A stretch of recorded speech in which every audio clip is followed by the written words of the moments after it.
Mágoa, rancor, ressentimento, quando o estado de espírito interfere na saúde do corpo.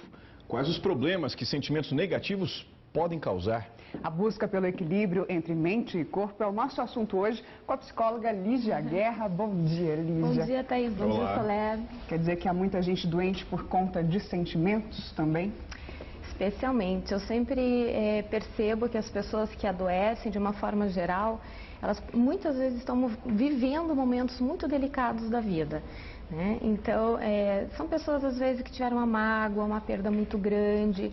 Claro, nós temos que dividir assim, situações traumatizantes, a gente não pode também confundir, né?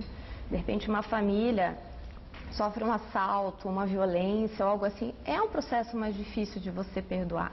Agora, quando a gente vai tendo assim melindres no dia a dia, com qualquer coisinha que alguém me diga, qualquer colocação diferente daquela que eu quero ouvir, eu começo a ficar melindroso, isso começa então a gerar um certo, não só desconforto emocional, mas físico também.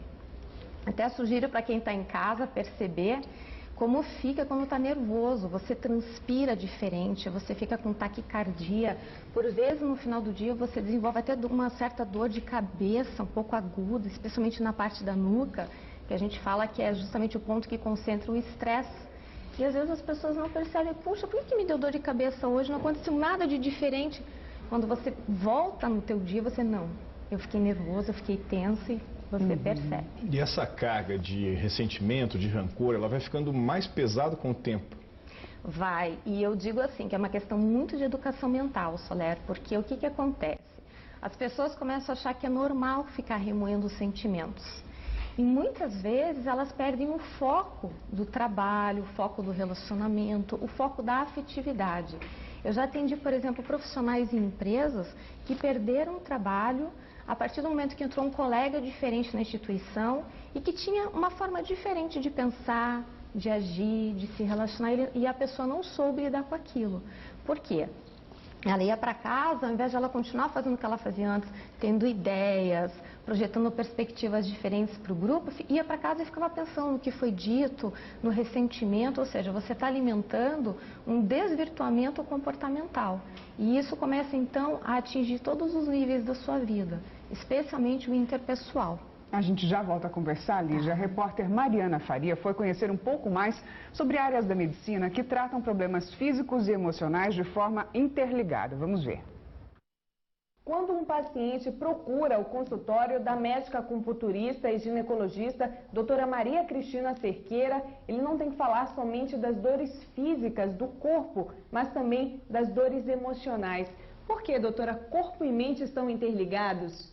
Sim, Mariana, existe uma interligação muito forte, inclusive existem estudos demonstrando que o nosso Brasil é campeão em doenças chamadas por somatização. Então, são doenças que têm como fundo básico a ansiedade, o estresse, o dia a dia, né, os hábitos e comportamentos de vida inadequados no aspecto tanto físico quanto emocional e que vem se manifestando em aumento de pressão arterial, em infartos, em dores de cabeça. Quais são as queixas mais frequentes dos pacientes quando eles chegam aqui até o seu consultório? A primeira procura é dor. Mas sempre com a dor vem embutido o quadro da emoção. A percepção da dor é agravada, é intensificada, como você sente a dor, em 20% quando você está muito ansioso ou estressado. E aqui eu estou adentrando no momento meu. É o tempo que eu vou fazer uma acupuntura, é o tempo que eu vou fazer uma meditação e principalmente ter a percepção de que emoção está me afetando e como essa emoção está afetando. À medida que eu tenho a percepção de que essa emoção está afetando, eu consigo saber o que é que eu tenho que fazer para cortar esse ciclo, o ciclo do estresse. Então, nessa harmonia mente e corpo é que o paciente começa a produzir o quê? Através da acupuntura, produz endorfinas, produz serotonina, dopamina, que são substâncias neurotransmissores responsáveis pelo teu bem-estar geral, pelo teu quadro de equilíbrio, que pode normalizar as funções do organismo.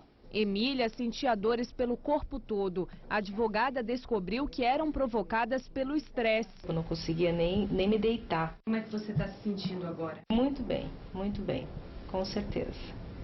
Outras duas especialidades da medicina que também trabalham corpo e estado emocional interligados são a medicina ortomolecular e a homeopatia. O médico Renato Pacha, aqui ao meu lado, trabalha com essas duas especialidades.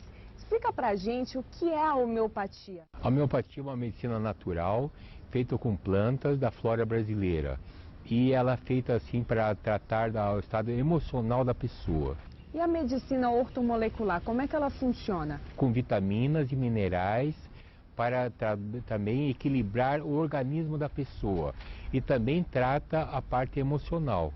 Quando o paciente procura o consultório com uma dor física, geralmente tem um fundo emocional aí por trás? Geralmente o problema físico inicia com problema emocional, depois passa para o físico. Ele somatiza aquele problema, que ele acha que ele está com úlcera, está pensando que cada dor de estômago é uma doença grave e no fim não é nada, é um problema emocional que ele tem. Agora, Lígia, é claro que na prática, às vezes, nem todo mundo sabe como relaxar, porque é difícil ter tempo para você parar todo dia. A gente viu ali imagens bonitas, ouvir o barulho da água, coisas desse tipo, mas no dia a dia, como é que se faz isso? Quando o ambiente ajuda, tudo fica mais fácil, mas a gente nem sempre tem essa condição de estar realmente desenvolvendo isso no dia a dia do trabalho, no trânsito, na família. Eu diria que o primeiro passo, Soler, é a gente qualificar a nossa escuta. Porque o que a gente faz? A gente ouve, mas a gente não quer muitas vezes ouvir o que o outro está nos dizendo. Um exemplo, a mulher chega em casa e pergunta para o marido se ela está com sobrepeso. O marido fala para ela, puxa, seria realmente legal se você perdesse uns quilinhos, acho que vai te fazer bem.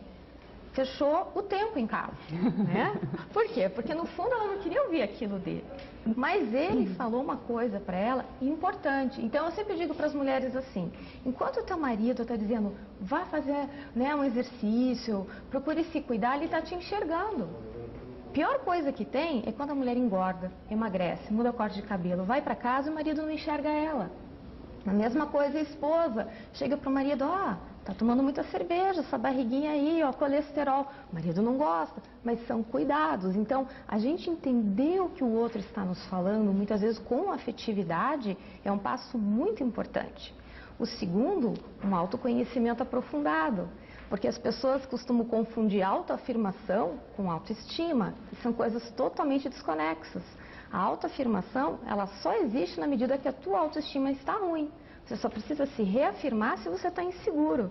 Se uma pessoa de uma religião diferente da minha chega e começa a contar por que aquela religião dela faz bem para ela, e eu começo a querer convencê-la de que não, quem que está com o problema? Ela que está bem com a religião dela ou eu que estou querendo convencê-la? É aquela necessidade de você ter razão em quase 100% dos casos. Isso é horrível, né? Você se cobra, não entende o outro, cria um conflito ali complicado. Na verdade, é o nosso orgulho, né, Thaís? Sim. Porque a gente começa a querer se impor. Então, trabalhar o orgulho, o autoconhecimento, ter uma escuta mais acolhedora, não achar que o mundo está contra a gente, porque a gente é muito preparado sempre para querer ouvir aquilo que nos agrada, quando na verdade nem sempre aquilo que nos agrada é o que mais nos faz crescer. Então, ter esses cuidados na tramitação do dia a dia aí. Muito obrigada, Lígia. Obrigada. Bom dia. Para você Bom dia. também.